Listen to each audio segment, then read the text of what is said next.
So all these woke left-wing amoebas are crawling out of the woodwork now and having a good old cry because the would-be shooter missed Donald Trump. I mean, it's just dumb. You've got professionals, you've got NHS nurses, you've got firefighters in the United States. Ironically, the guy the shooter killed was a firefighter. They're all at it, and quite frankly, I find it disgusting. Now, I know I make videos about left-wing celebrities on here and politicians, I mock them, and I challenge their ideas, but I don't wish them dead. If we incite violence and murder, death, destruction, etc. on these people, then we know better and we've lost the argument as far as I'm concerned. So yes, Gary Lineker, for example, he is an insufferable woke tosser, but do I want anything to physically happen to him? No, of course not. The guy is a father, he is a son. There are people who love the guy, who are close to him, and the consequences of anything happening to him would be far-reaching. Even if Joe Biden was assassinated, I'd be horrified. I really would. I disagree with him politically. I think he has done enormous damage to not only the presidency, but the United States as a whole.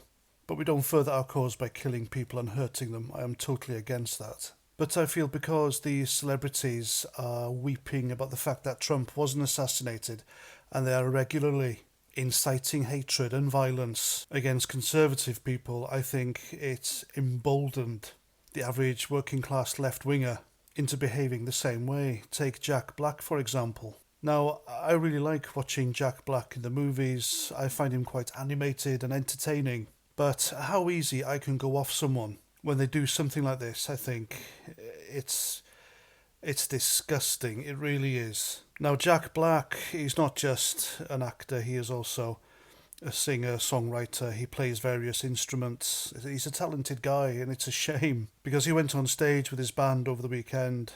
And I think it was his brother Kyle who was on stage with him, the one that nobody usually knows what his name is. It was his birthday, so they had this guy dressed in a huge robot present a birthday cake to him on stage. And when Jack Black asked his brother to make a wish when blowing out the candles, he said, "Don't miss Trump next time." And the audience laughed at this. I don't get the humour. Now, it's interesting because a few weeks ago, Jack Black was on stage and he was a guest speaker at Joe Biden's fundraiser in Los Angeles, where he said, "We must all come together." I mean, my goodness, these people, when they win at politics, all of a sudden, all right, everyone stop rioting now. Stop desecrating monuments and statues. Stop assaulting the police. Stop ruining businesses. We must all now come together. And yet, when there's someone they don't like getting elected into important positions in politics, then they riot. There's absolutely no chance the left will come together with the right on that one.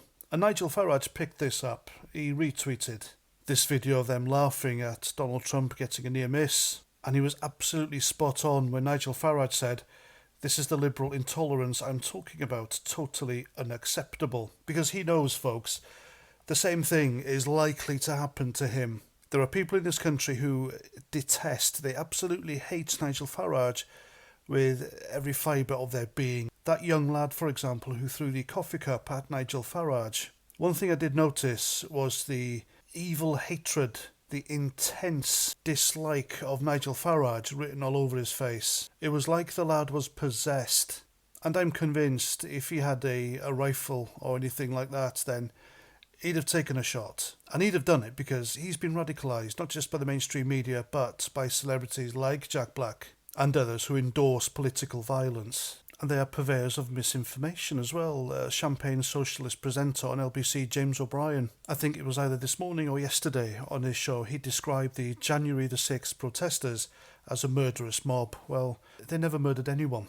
And so you see, it's little things like this that build up like bricks into a wall of misinformation. And then they stand this wall between the truth and the lefties, which then radicalise them into doing stupid, serious shit. And I really hope and pray that none of them end up doing anything stupid and serious when it comes to Nigel Farage in this country. Because that's the way it's headed, folks. Somebody took a shot at President Trump. And yes, once you're president, you are always addressed as president, by the way. So someone shot him, missed, celebrities are laughing and joking about it.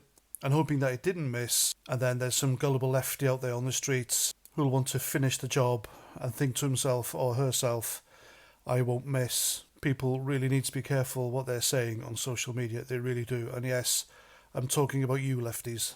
And that's that. I'm Paz49. Thanks for watching, and until the next time, Roger Trout.